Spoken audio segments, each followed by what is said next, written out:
نحمدہ ونصلی علی رسولہ الکریم اما بعد فاعوذ باللہ من الشیطان الرجیم بسم اللہ الرحمن الرحیم۔ میرے تمام دیکھنے والوں کو میری طرف سے السلام علیکم ورحمۃ اللہ وبرکاتہ۔ امید ہے آپ سب خیریت سے ہوں گے۔ دعا کرتی ہوں کہ اللہ جل شانہ آپ کی طرف بڑھنے والے ہر شر کو خیر میں بدل دے، آمین ثم آمین۔ آج کے سبق میں ہم سورۃ الحاقہ اس کا تیسرا حصہ پڑھیں گے۔ آپ سے گزارش ہے کہ اس سبق کو سنیں، بار بار سنیں اور سن کر اپنی تجوید کی غلطیوں کو درست کریں، اور صدقہ جاریہ کی نیت سے شیئر بھی ضرور کیا کریں تاکہ باقی سننے والے بھی اپنی غلطیوں کو درست کر سکیں اور صحیح تجوید کے ساتھ قرآن پاک کی تلاوت کر سکیں، کیونکہ قرآن پاک کا تعلق ہر چیز کے ساتھ ہے۔ اگر ہمارے قرآن کے الفاظ درست ہوں گے تبھی ہماری نماز درست ہوگی، قرآن کے الفاظ درست ہوگے تبھی ہم ذکر و اذکار اور وظائف جو ہم پڑھتے ہیں وہ کب درست ہوں گے، جبکہ جو ہم اس نماز میں قرآن پاک پڑھتے ہیں اس قرآن پاک کے الفاظ درست ہوں گے، تبھی یہ سب چیزیں درست ہوگی۔ اور تجوید کے ساتھ اور صحیح لفظوں کی ادائیگی کے ساتھ قرآن پاک کا پڑھنا ہی خیر و برکت کا باعث ہے۔ بے شک تو اپنے سبق کا آغاز کرتے ہیں اسی پیاری سی بات کی اختتام پر۔ اعوذ باللہ من الشیطان الرجیم۔ سورۃ الحاقۃ مکیۃ بسم اللہ الرحمن الرحیم۔ جی، جیسا کہ میں اپنی پہلی ویڈیوز میں بتا چکی ہوں کہ اس کا نام سورۃ الحاقہ نہیں ہے، بلکہ تشدید کو سختی کے ساتھ ذرا رک کر پڑھتے ہیں، ایسے کہیں گے حاقہ۔ تو سبق پڑھنا شروع کرتے ہیں۔ فَيَوْمَئِذٍ وَقَعَتِ الْوَاقِعَةُ۔ فَيَوْمَئِذٍ پر ہم غنہ کیوں کریں گے؟ کیونکہ تنوین کے بعد حروف یرملون جو کہ 6 ہیں، یا را میم لام واو نون، یرملون ان میں سے واو آ گیا ہے، اس لیے اس تنوین پر ہم غنہ کریں گے اور غنہ ادغام کے ساتھ کریں گے۔ حروف یرملون آ جائے تو غنہ ادغام کے ساتھ کرتے ہیں۔ ادغام کسے کہتے ہیں؟ ادغام کہتے ہیں کہ دو لفظوں کو ایک کر دیا جائے، دیکھنے میں ایک نظر آئے اور پڑھنے میں 2 مرتبہ پڑھا جائے۔ جیسا کہ واو دیکھنے میں ایک ہے اور پڑھنے میں 2 مرتبہ پڑھا جائے گا، ایک مرتبہ ذال کے ساتھ ملا کر اور دوسری مرتبہ خود، اسے ادغام کہتے ہیں۔ اور غنہ کسے کہتے ہیں؟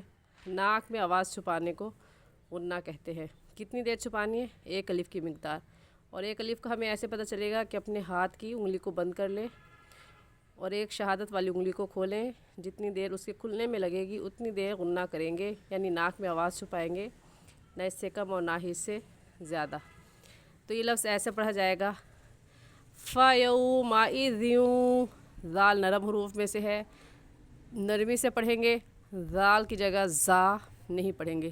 نرمی سے پڑھنے کا طریقہ یہ ہے کہ زبان کی نوک دونوں دانتوں کے درمیان میں لے کر آنے سے ذال نکلتا ہے، تو اس کے مخرج کے مطابق پڑھیں گے ایسے فَيَوْمَئِذٍ وَقَعَتِ الْوَاقِعَةُ۔ یہاں پر ہم کہیں گے واقعہ، کیونکہ گولتا وقف کی صورت میں ہا بن جاتی ہے، اسے واقعہ کہنا درست ہے، اور واقعہ یعنی عین الف آ پڑھ جاتے ہیں جلدی میں، یہ غلط ہے۔ اب غلط طریقہ یہ ہے، کچھ لوگ حضرات ایسے پڑھتے ہیں فَيَوْمَئِذٍ وَقَعَتِ الْوَاقِعَةُ، جو کہ غلط ہے، اور صحیح کیا ہے؟ فَيَوْمَئِذٍ وَقَعَتِ الْوَاقِعَةُ۔ گول دائرے کے بعد لام الف لا ہے، جس کا مطلب یہ ہے کہ آپ وقف کرنا چاہتی ہیں تو وقف کر لیں، اور اگر ملا کر پڑھنا چاہتی ہیں تو ملا کر پڑھ لیں، دونوں طرح سے پڑھنا درست ہے۔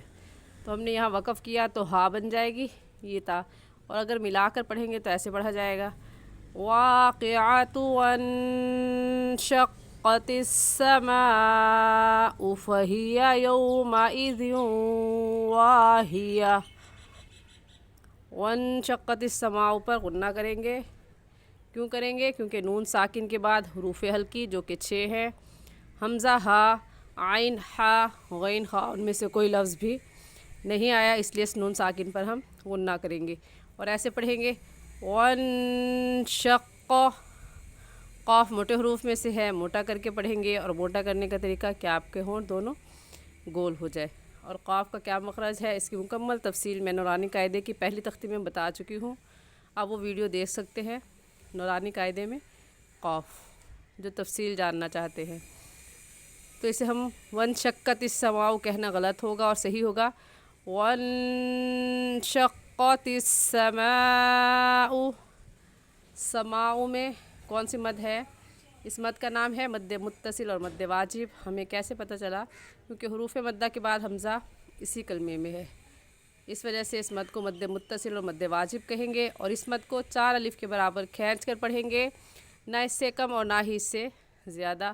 ایسے پڑھا جائے گا وانشقت السماء فهي يومئذ واهية۔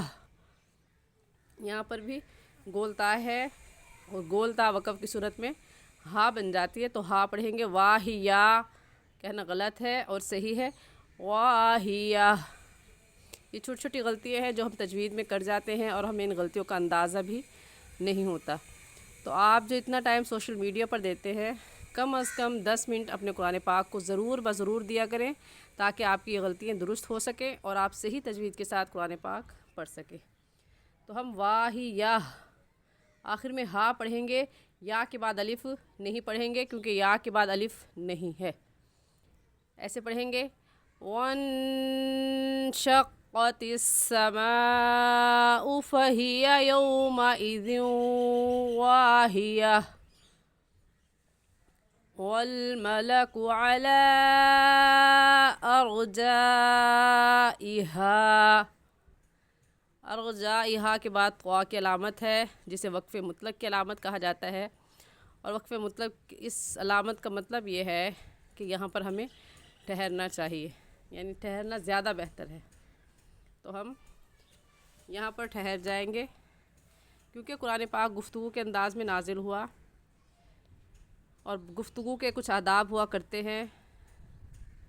اگر ہم ایسے گفتگو کریں کہ کوئی بھی بات کسی بھی موقع پر بول دے، بولتے بولتے رک جائے، دوسری بات شروع کر لے، تو یہ گفتگو کے آداب کے خلاف ہے۔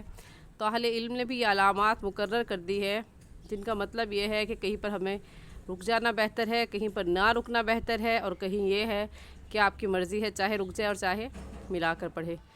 تو ان علامات کا خیال رکھ کر قرآن پاک کی تلاوت کرنا ہم سب کے لیے ضروری ہے۔ تو قوا وقف مطلق کی علامت ہے، جس کا مطلب یہ ہے کہ یہاں پر ٹھہر جانا زیادہ بہتر ہے۔ تو ہم ٹھہر جائیں گے، ایسے پڑھیں گے والملک علی ارجائها وَيَحْمِلُ عَرْشَ رَبِّكَ فَوْقَهُمْ يَوْمَئِذٍ ثَمَانِيَةٌ۔ عرشہ میں را ساکن آ گیا ہے، تو را ساکن کو کیسے پڑھنا ہے؟ را ساکن سے پہلے والے لفظ کو دیکھتے ہیں، اس کے اوپر کون سی حرکت ہے۔ را ساکن کے اوپر زبر یا پیش آ جائے، تو جیسے را کے اوپر زبر یا پیش آ جائے تو را کو اوپر یعنی موٹا کرتے ہیں، ایسے ہی را ساکن سے پہلے والے لفظ کے اوپر زبر یا پیش آ جائے تو را ساکن کو پر یعنی موٹا کر کے پڑھیں گے، اور موٹا کرنے کا طریقہ کہ آپ کے دونوں ہونٹ گول ہو جائے۔ ایسے پڑھیں گے عروشہ، ربک میں را کے اوپر زبر آ گئے، اس لیے اس را کو بھی موٹا پڑھیں گے۔ ربک فوقہم یومئذ ثمانیہ۔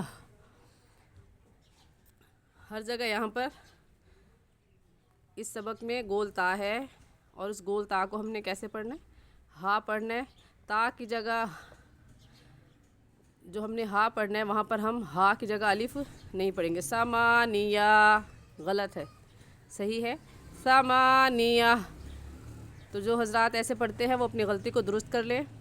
ثمانیہ یومئذ تعرضون ترغزون لا تخفى منكم خافية